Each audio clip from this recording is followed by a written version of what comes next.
নমিনেশনের ব্যাপারে সিদ্ধান্ত সবসময় কম বেশি যা ছিল বা ভবিষ্যতে আমরা যেটিকে মূল্যায়ন করব সেটি হচ্ছে অবশ্যই কোন একটি পার্টিকুলার এলাকা থেকে আমরা আমাদের দলের এমন একজন ব্যক্তিকেই নমিনেশন দিতে চাইব যে ওই এলাকার সমস্যা সম্পর্কে সচেতন আছে, যার সাথে ওই এলাকার মানুষের সম্পৃক্ততা আছে, উঠা বসা আছে, যে ওই এলাকার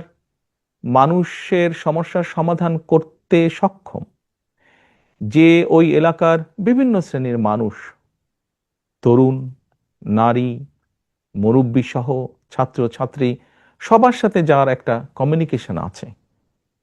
এই ধরনের মানুষকেই আমরা প্রায়োরিটি দিব। খুবই স্বাভাবিক।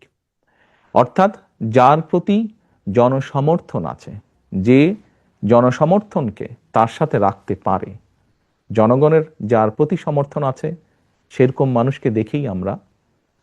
নমিনেশন দেব।